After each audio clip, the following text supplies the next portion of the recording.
ఓం సమర్థ సద్గురు సాయినాథాయ నమ. శ్రీ సాయి లీలామృతం అధ్యాయం 13.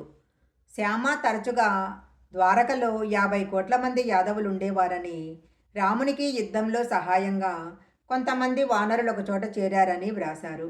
అది నిజమేనా అని అడిగితే సాయి, నిజమే. రాముడు కృష్ణుడు అవతరించినది కూడా నిజమే.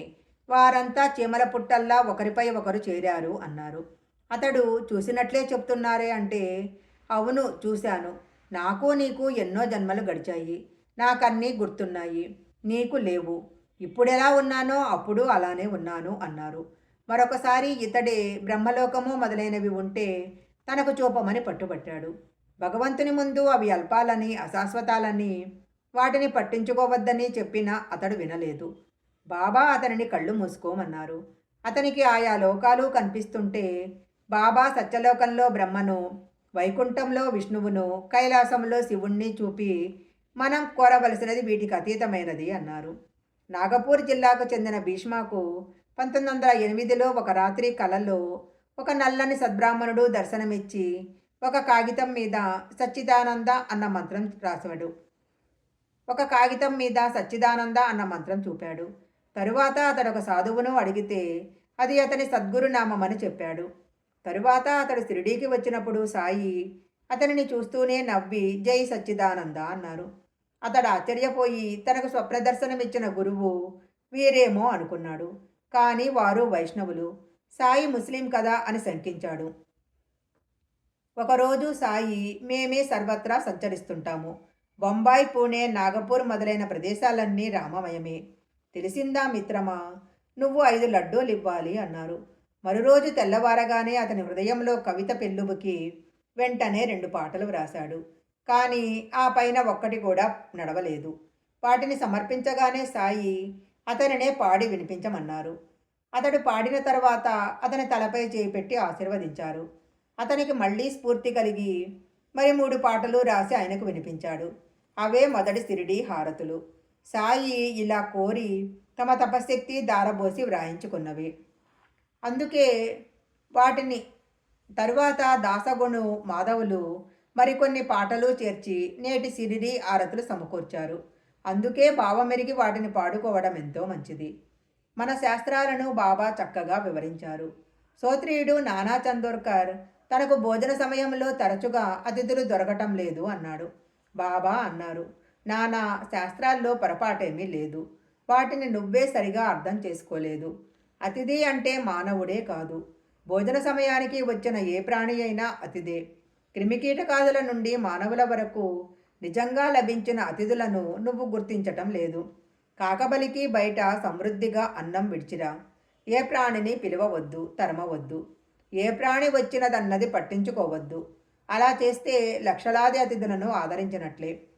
ఏ విషయంలోనైనా కొంతవరకు జాగ్రత్త అవసరమే, సహజమే.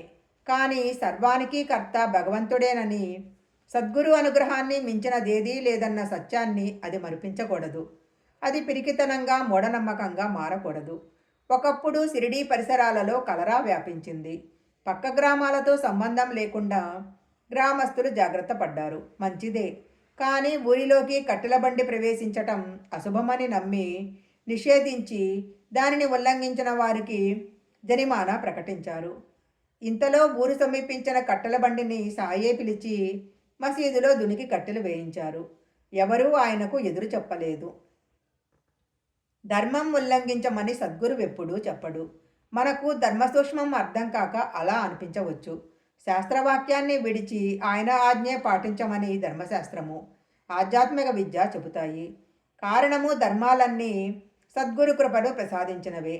అందుకే ఆయన యందు దృఢ విశ్వాసం ఉన్నవారికే ఉత్తమ ఫలితం లభిస్తుంది. సద్గురువును తాము పూర్ణంగా విశ్వసించామని భ్రమించి ఆయన తమను కనురించలేదని భక్తులు వాపోతారు. అందుకని అప్పుడప్పుడు సద్గురువు వారి విశ్వాసం ఎంతటిదో వారికి నిరూపిస్తూ ఉంటారు. ఒకరోజు ఒక కృషించిన ముసలిమేక మసీదులోకి వచ్చింది. బడే బాబాను పిలిచి ఒక్క దెబ్బతో మేకను నరుకు అన్నారు బాబా. అది తన వల్ల కాదని చెప్పి అక్కడి నుంచి వెళ్ళిపోయాడు బడే బాబా. శ్యామాను పిలిచి రాధాకృష్ణ అయ్యి వద్ద నుంచి కత్తి చెత్తి శ్యామాను పిలిచి రాధాకృష్ణ అయ్యి దగ్గర నుంచి కత్తి తెచ్చి మేకను నరకమన్నారు సాయి. ఆమె ముందు తెలియక కత్తి పంపించింది కానీ ఎందుకో తెలిసి తిరిగి తెప్పించుకుంది. శ్యామ కూడా వేరొక కత్తి తెస్తానని వెళ్ళి తిరిగి రాలేదు. సాయి అలాగే దీక్షితును ఆజ్ఞాపించారు. అతడు కత్తి తెచ్చాడు కానీ సాయి కేవలం తన భక్తిని పరీక్షిస్తున్నారని తలచి వెనుకాడుతుంటే మేకను నరకమని ఆజ్ఞాపించారు. సరిగ్గా అతడు నరకబోయే సమయానికి వారించి దానిని విడిచిపెట్టు, నేనే చంపుతాను, కానీ మసీదులో కాదు అన్నారు సాయి. ఆ మేక కొన్ని అడుగులు బయటికి నడిచి చచ్చి కింద పడింది. దాదా కేల్కర్ అచార్పరుడు. ఒకప్పుడు అతనికి పైకమిచ్చి మాంసం తెమ్మన్నారు బాబా. ఆ సద్బ్రాహ్మణుడు నిస్సంకోచంగా బయలుదేరాడు. అప్పుడు సాయి అతనిని వారించి మరినెవ్వరినైనా పంపమన్నారు. తరువాత అసలు మాంసమే అవసరం లేదన్నారు. మరొకప్పుడు ఆయన వంట చేస్తూ అతనిని పిలిచి మాంసప్పలావ్ ఎలా ఉందో చూడు అన్నాడు. అతడు చూడకుండానే బాగానే ఉంది అన్నాడు. చూడకుండానే బాగుంది అంటావేం, మూత తీసి చూడు అంటూ సాయి అతని చేతిని గుండెగలోకి తోచి గరిటెతో కొంచెం పళ్ళెంలో వెయ్యి, ఆచారం గురించి భయపడకు అని అతనిని ప్రేమగా గిల్లారు.